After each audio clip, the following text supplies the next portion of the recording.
Students, welcome back to our channel physics with Gaurav sir. Last time हमने बात की थी डिस्टेंस की, डिस्प्लेसमेंट की, वेलोसिटी, स्पीड। हमारा चैप्टर चल रहा है मोशन और इसी चैप्टर को आगे कंटिन्यू करते हुए आज बात करते हैं एक्सीलरेशन की। स्टूडेंट्स, एक्सीलरेशन आपने पिछली वीडियोस में भी कवर कर लिया है, लेकिन इसको थोड़ा सा अब हम न्यूमेरिकल पोर्शन के अकॉर्डिंग इसको प्रिपेयर करेंगे कि इस टॉपिक को न्यूमेरिकली कैसे देखना है। वो तो आपने थियोरेटिकली पढ़ा था। क्या पढ़ा था आपने? एक्सेलरेशन का फॉर्मूला, कि एक्सेलरेशन होता है rate of change of velocity. यहाँ पे बच्चों मैं आपको एक छोटी सी बात क्लियर करना बोल देता हूँ कि रेट ऑफ चेंज ऑफ, क्या लिखा मैंने?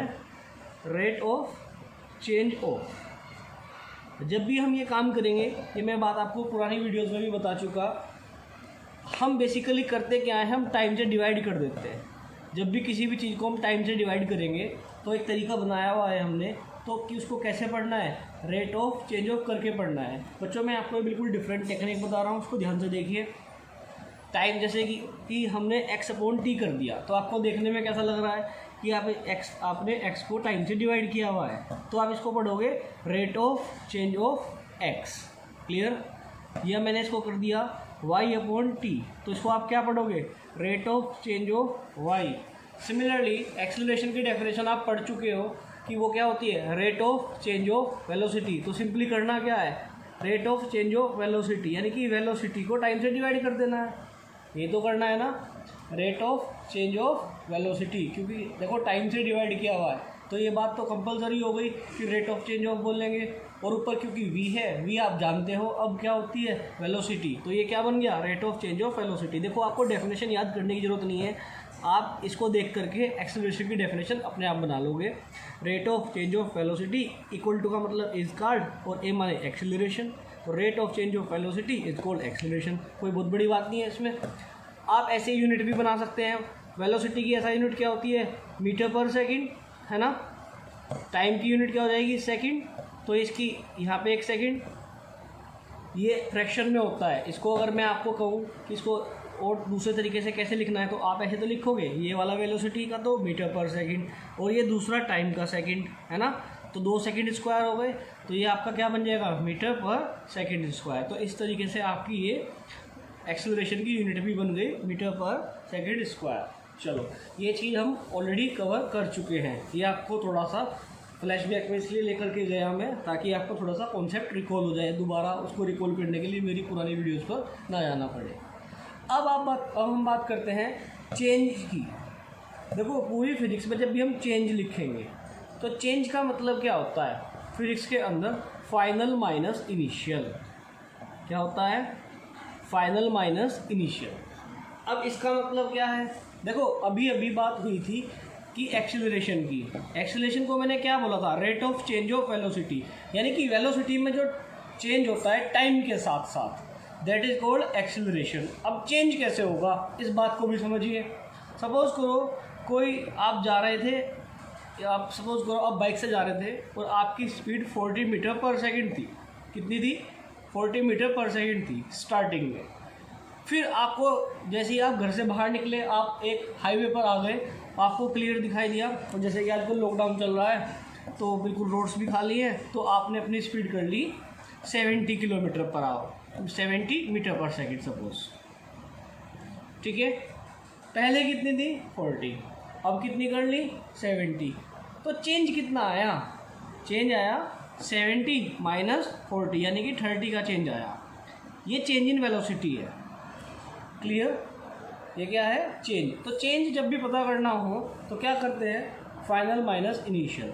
जैसे कि मैं बोलूँ कि आपके पास पहले 10 रुपये थे, अब 40 रुपये हैं, तो चेंज कितना आया, 30 रुपये का। कैसे पता लगा, फाइनल माइनस इनिशियल करके पता लगा। क्लियर हो गई? सिमिलरली मैंने आपको ये भी बताया था कि जब भी हम वेलोसिटी की बात करेंगे, छोटा सा एक कन्फ्यूज़न होता है कि वेलोसिटी को हमने लिखा था v। क्या लिखा था बच्चों, v। अगर हमें क्लियर नहीं है कि वेलोसिटी इनिशियल है फाइनल है, तो उसको हमेशा हम क्या लिखते हैं, v। और मैंने आपको वहाँ भी क्लियर किया था कि बुक में v ऐसे बना होता है। आप जब भी v बनाओगे इसको ऐसे नोट कर दोगे, क्योंकि कुछ फ्रीक्वेंसी के ऐसे बनते हैं और बहुत सारे सिंबल होते हैं जो इससे मिलते जुलते होते हैं, तो आप इसको सेपरेट करने के लिए, अपनी जान पहचान के लिए, आप वी को, वेलोसिटी को हमेशा ये वाला वी बनाएं। क्लियर? तो जब आप वेलोसिटी ऐसे बनाएंगे तो वेलोसिटी कैसे बनेगा? ये वाला। ये बात मैं इसलिए बता रहा हूँ क्योंकि वेलोसिटी भी दो तरह की होती है, एक तो इनिशियल और दूसरी फाइनल। इनिशियल वेलोसिटी को आप हमेशा u से डिनोट करते हैं। किससे डिनोट करते हैं? इनिशियल वेलोसिटी को आप हमेशा स्मॉल u से डिनोट करेंगे, u, और फाइनल वेलोसिटी को आप हमेशा v से डिनोट करेंगे। कन्फ्यूजन की वाली बात ये थी कि वेलोसिटी भी v है, फाइनल वेलोसिटी भी v है। अगर वेलोसिटी है सिंपली, इनिशियल फाइनल नहीं पता तो v लिखी जाएगी, और अगर आपको मालूम है इनिशियल वेलोसिटी है तो वो u से डिनोट की जाएगी, स्मॉल लेटर में आएंगे सब। और फाइनल वेलोसिटी ये सेम, ये वाला भी। क्लियर? स्मॉल लेटर में बनेगा सब। क्लियर? दूसरा, अगर हमें सिंबॉलिक वे में लिखना हो कि चेंज इन वेलोसिटी लिखना है, क्या लिखना है? चेंज इन वेलोसिटी, तो एक छोटा सा ट्राइंगल बनाएंगे। इस ट्राइंगल को बोलते हैं डेल्टा। क्या बोलते हैं? डेल्टा। छोटा सा ट्राइंगल बनाएंगे और इसके पास लिख देंगे डेल वी। ये क्या पढ़ा जाएगा स्टूडेंट्स? ये चेंज इन वेलोसिटी पढ़ा जाएगा। क्या पढ़ा जाएगा? ये लिखने का स्टाइल है। फिजिक्स में अगर चेंज इन वेलोसिटी लिखना है तो एक छोटा सा ट्राइंगल बना देते हैं और साथ में भी लिख देते हैं। तो इसको क्या पढ़ने का तरीका क्या होगा? डेल्टा। तो डेल्टा वी, तो डेल्टा वी का मतलब क्या होगा? Change in velocity. आप ये नोट कर सकते हैं कि डेल्टा वी का मतलब होता है चेंज इन वेलोसिटी। सिमिलरली अगर मैंने लिख दिया डेल्टा टी, तो ये क्या है? Change in time. क्या है ये? Change in time. तो डेल्टा का मतलब होता है चेंज। बार बार चेंज, चेंज ना लिख करके शॉर्ट में फटाफट डेल्टा लिख देते हैं। अंडरस्टूड? गुड। तो डेल्टा वी का मतलब क्या होगा? Change in velocity. और जब भी चेंज करना होगा तो क्या करते हैं? Final minus initial. तो अगर मैं एक्सेलरेशन का फॉर्मूला थ्योरेटिकली लिखता हूँ, एक्सेलरेशन का फॉर्मूला थ्योरेटिकली लिखता हूँ तो क्या लिखूँगा? Change in velocity. क्या होगा? Change in velocity upon time. अब आप ध्यान दे देखिए, एक्सेलरेशन का सिंबल क्या बनेगा? ए। चेंज का मतलब क्या होता है? Final minus initial. फाइनल कितनी है? v।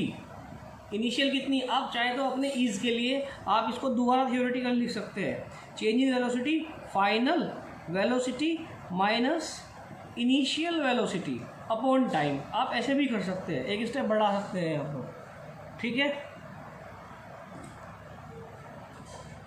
सिमिलरली आगे क्या होगा? अब इसको प्रोसीड करते हुए आप क्या करेंगे? आप इसको करेंगे acceleration equal to A, final velocity v, initial velocity u, और ये t। ये आपका एक बॉक्स बन जाएगा। ये कीमती रिजल्ट है। कीमती रिजल्ट को मैं हमेशा बॉक्स में बनाता हूँ। तो आप आगे इसको कैसे देखेंगे, इसको फिर से देख लेते हैं। यहाँ से रिजल्ट क्या बना? a equal to V minus U upon T. ये फॉर्मूला बना। इसको मैं क्रॉस मल्टीप्लाई कर देता हूँ तो ये क्या बन जाएगा? ए टी इक्वल टू, या आप इसको ऐसे कर लीजिए, v minus U equal to A T, या v इक्वल टू क्या बन जाएगा? u plus A T. ये आपकी पहली इक्वेशन बन जाएगी। हमने लास्ट वीडियो में डिस्कस किया था, इक्वेशन ऑफ मोशन 3 होती है। कौन कौन सी? v equal to U plus A T, ये फर्स्ट। दूसरी हमने डिस्कस की थी S is equal to U T plus half A T square, है ना। और तीसरी हमने डिस्कस की थी V square minus U square equal to 2as। Clear students? और ये तीनों इक्वेशन हमारे पास है। तो मैं आपको ये बताना चाह रहा हूँ कि ये पहली इक्वेशन का प्रूफ हो गया कि ये पहली इक्वेशन कैसे आई, ऐसे आई। तो आप इस वाली इक्वेशन को directly as a formula use कर सकते हैं।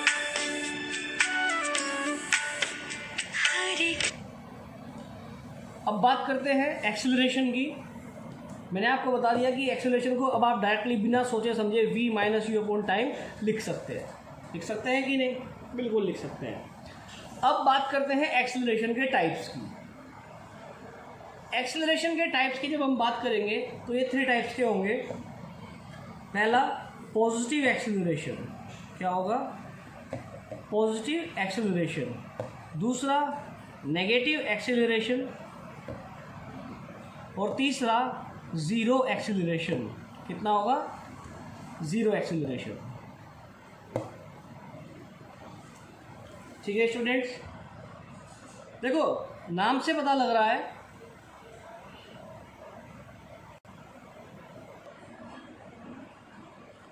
Positive acceleration, negative acceleration, zero acceleration.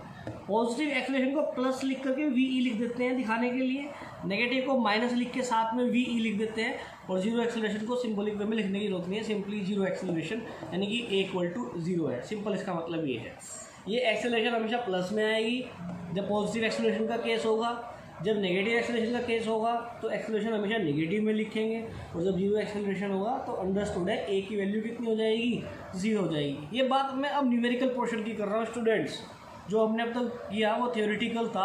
अब मैं आज आपको जो इस वीडियो में कवर कर रहा हूँ वो बेसिकली फोकस करेगा आपको न्यूमेरिकल सोल्व करने में, तो इसको ध्यान से देखिएगा। बीच बीच में बच्चों आप भूल जाते हैं, सब्सक्राइब करना मत भूलिए, लाइक करना मत भूलिए, आपको नोटिफिकेशन मिलते रहेंगे, आपको नोटिफिकेशन मिलेगा, मुझे मोटिवेशन मिलेगा। नेक्स्ट, पॉजिटिव एक्सेलरेशन, ए पॉजिटिव। अब मैं आपको एक ऐसा एग्जांपल दूंगा जो आपको इन दोनों को क्लियर कर देगा। कैसे? देखते हैं। आप मुझे एक बात बताइए छोटी सी स्टूडेंट्स, सपोज करो आपने एक बॉल थ्रो की स्काई के अंदर, एक बॉल ली आपने और ऊपर फेंक दी आसमान की तरफ, तो आप क्या नोटिस करते हो कि बॉल धीरे धीरे ऊपर जाते जाते जाते जाते जाते जाते एक टाइम ऐसा आएगा कि वो रुक जाएगी। भाई आप यहाँ खड़े थे अर्थ के ऊपर, है ना, और आपने यहाँ से पूरी फोर्स के साथ में एक बॉल ऊपर की तरफ को थ्रो कर दी। अब आप मुझे एक बात बताइए, आप यहाँ पे एक चीज़ नोटिस कीजिए, आप इस प्रैक्टिकल को मन में कीजिए। सच में तो आप करके देख ही सकते हैं क्योंकि फ़िलहाल आप बैठ करके पढ़ रहे हैं, तो फिलहाल आप इसको इमेजिन कीजिए। अगर आप बॉल फेंकते हैं आसमान की तरफ को तो क्या होता है? लेट मी टेल यू, होता ये है कि वो बॉल की स्पीड धीरे धीरे कम होते होते होते एक टाइम ऐसा आता है आसमान में आकर के रुक जाती है ना, ऊपर जाकर के एक सर्टेन हाइट के बाद में वो रुक जाती है, और वो रुकने का समय इतना कम होता है कि वो एकदम से तुरंत इमीडिएटली नीचे गिर जाती है। यानी कि पहले तो वो ऊपर गई, उसकी स्पीड धीरे धीरे कम हुई कम हुई कम हुई कम हुई, एक टाइम ऐसा आया वो रुक गई। देखो स्पीड जीरो हुई तभी तो रुकी होगी ना, अगर स्पीड होती तो चलती चले जाती आगे तक, सीधे स्पेस में निकल जाती। लेकिन जो आपने ताकत लगाई थी उस ताकत से वो जहाँ तक उसको जाना था वो चली गई। आपने क्या नोटिस किया? जहाँ तक जाना था वहाँ तक चली गई। उस बीच में क्या हुआ? उसकी एक्सीलरेशन, देखो वेलोसिटी चेंज हो रही है कि नहीं, पहले तो ये बताओ मुझे। अगर आप कोई बॉडी ऊपर की तरफ को थ्रो करते हैं, क्या करते हैं? थ्रो करते हैं, तो एक्सीलरेशन चेंज हो रही है कि नहीं? कैसे हो रही है? क्योंकि हमने पढ़ लिया था एक्सेलरेशन क्या होता है, rate of change of velocity. अब जब स्पीड देखो चेंज हो रहा है, चाहे इंक्रीज हो या डिक्रीज हो, चेंज तो दोनों ही केस में हुआ ना। वेलोसिटी अगर घट रही है तो भी चेंज हो रहा है, वेलोसिटी अगर बढ़ रही है तो भी चेंज हो रहा है। तो इसका मतलब बॉडी के अंदर एक्सेलरेशन है, क्योंकि एक्सेलरेशन का मतलब ही होता है कि चेंज इन वेलोसिटी। तो जब आप ऊपर की तरफ को कोई चीज़ फेंकते हैं तो वेलोसिटी में क्या आ रहा है? चेंज आ रहा है। क्या चेंज आ रहा है? कि वेलोसिटी डिक्रीज हो रही है, और यानी कि change in velocity, velocity decrease हो रही है, तो एक्सेलरेशन हमेशा कैसी होगी? नेगेटिव। क्या होगी बच्चों? जब आप कोई चीज़ ऊपर की तरफ को थ्रो करेंगे तो एक्सेलरेशन क्या होगी? नेगेटिव। अब दूसरा केस लेते हैं इसी में। अब अभी आप जो है ना, ये अर्थ है, आप टेरेस पर हो, छत पर बैठे हो, और आप कोई चीज़ थ्रो करते हो छत पर बैठ करके नीचे ज़मीन की तरफ को कोई चीज़ थ्रो करते हो, तो आप क्या नोटिस करोगे कि उसकी वेलोसिटी एक जैसे जैसे नीचे आती चली जाती है वैसे वैसे बढ़ती चली जाती है। तो वेलोसिटी लगातार बढ़ रही है टाइम के साथ साथ, जैसे जैसे टाइम बढ़ रहा है वेलोसिटी भी बढ़ रही है। तो चेंज इन वेलोसिटी क्या है? इंक्रीमेंट हो रहा है वेलोसिटी में। तो कैसी एक्सेलरेशन होगी? पॉजिटिव। तो इसका मतलब क्या हो गया? जब वेलोसिटी बढ़ती हो तो एक्सेलरेशन कैसी होती है? पॉजिटिव। और जब वेलोसिटी घटती है तो एक्सेलरेशन कैसी होती है? नेगेटिव। देखो आप ये बात बोलना मत भूला करें बार बार कि एक्सेलरेशन का मतलब rate of change of velocity है, यानी कि अगर टाइम के साथ साथ वेलोसिटी में चेंज हो रहा है तो हम कह सकते हैं बॉडी के अंदर एक्सेलरेशन है। अगर आप घर से लेकर के बाइक से निकले हैं और आपकी 1 मिनट बाद पहले 20 की स्पीड थी, फिर अगली 2 मिनट बाद 30 की स्पीड थी, फिर अगली 4 मिनट बाद 40 की स्पीड थी, तो इस केस में आप क्या नोटिस कर रहे हैं? टाइम बढ़ता जा रहा है और आपकी वेलोसिटी भी बढ़ती जा रही है। तो टाइम के साथ साथ आपकी वेलोसिटी बढ़ रही है कि नहीं बढ़ रही? तो मैं ये कह दूंगा कि जो आप है बाइक के साथ, आपके अंदर कैसी एक्सेलरेशन है, पॉजिटिव एक्सेलरेशन है। आप एक और एग्जांपल समझिए यहाँ पर, जब स्टेशन से ट्रेन चलती है चुक चुक चुक चुक चुक चुक, तो धीरे धीरे उसकी वेलोसिटी बढ़ती है कि नहीं बढ़ती है? जैसे जैसे टाइम बढ़ता है उसकी वेलोसिटी तेज होने लगती है। तो यानी कि जब स्टेशन से ट्रेन छूटती है तो उसके अंदर कैसी एक्सेलरेशन होती है? पॉजिटिव। अब इसी का रिवर्स एग्जांपल लीजिए, जब ट्रेन स्टेशन पर आकर के रुकने वाली होती है तो उसकी पहले वो बहुत तेज होती है, फिर स्पीड धीरे होती है, फिर धीरे होती है, और एक टाइम ऐसा आता है कि वो स्टेशन तक आने तक रुक जाती है। तो टाइम के साथ साथ वेलोसिटी डिक्रीज हुई है, तो उसके अंदर कैसी एक्सेलरेशन है? नेगेटिव। Is that clear? तो पॉजिटिव आपको क्लियर हो गया, नेगेटिव क्लियर हो गया। जीरो एक्सेलरेशन बड़ा सिंपल है, अगर टाइम के साथ साथ वेलोसिटी में कोई चेंज ही नहीं हो रहा है, जीरो है। अब आपको हो गया सर ऐसे कैसे संभव है? क्यों नहीं संभव है? एक गाड़ी पार्किंग में खड़ी है, वो 1 घंटे बाद भी वहीं खड़ी है, 2 घंटे बाद भी वहीं खड़ी है, अगर आप जाते हैं 4 घंटे बाद भी वहीं खड़ी है। तो आप क्या देख रहे हैं इस वाले केस के अंदर? टाइम के साथ साथ वेलोसिटी में कोई चेंज ही नहीं आ रहा। जब वेलोसिटी में कोई चेंज नहीं आ रहा तो डेल्टा वी कितना है? चेंज कितना है? जीरो। ठीक है, पहले भी खड़ी थी अब भी खड़ी है, वेलोसिटी में तो कोई चेंज ही नहीं आया, तो उसके अंदर एक्सेलरेशन कितनी है? ज़ीरो। तो बच्चों आज हमने एक्सेलरेशन को कवर करते हुए, न्यूमेरिकल पोर्शन को ध्यान में रखते हुए, होती तो और भी बहुत टाइप्स की हैं, लेकिन फ़िलहाल 9th क्लास के लिए ये बहुत ज़्यादा है पोर्शन आपको न्यूमेरिकल सोल्व करने के लिए। अब मैं आपको कंफ्यूज नहीं करता, एक यूनिफॉर्म एक्सेलरेशन भी होती है, वेरिएबल एक्सेलरेशन भी होती है, लेकिन फिलहाल न्यूमेरिकल पोर्शन को ध्यान में रखते हुए हमने इनको 3 में डिसाइड किया हुआ है, पॉजिटिव, नेगेटिव, जीरो। क्योंकि जब आप न्यूमेरिकल्स करते हैं तो एक ही वैल्यू आपको नोट करनी होती है न्यूमेरिकल से, तो डिपेंड करता है कि प्लस में नोट करें कि एक ही वैल्यू माइनस में नोट करें या एक ही वैल्यू को जीरो नोट करें। तो आपको क्वेश्चन पढ़ करके केस देखना है, वो केस क्या है। अगर उस केस में वेलोसिटी बढ़ रही है तो जो भी वैल्यू होगी एक्सेलरेशन की वो प्लस में आएगी। केस देख करके अगर एक्सेलरेशन की वैल्यू घटती है तो नेगेटिव आएगी, और अगर केस देख करके आपको लगता है कि इसमें तो वेलोसिटी में कोई चेंज ही नहीं हो रहा है तो एक ही वैल्यू आप बिना किसी से पूछे जीरो नोट कर लेंगे। क्लियर? तो अब आप यहाँ पे ये भी देखेंगे, जब आप वैल्यूज़ नोट करोगे आप क्वेश्चन पढ़ करके, तो हमेशा साइन के साथ नोट करते हैं कि ए की वैल्यू हम क्या लेंगे, प्लस लेंगे, माइनस लेंगे या फिर ज़ीरो लेंगे। सिमिलरली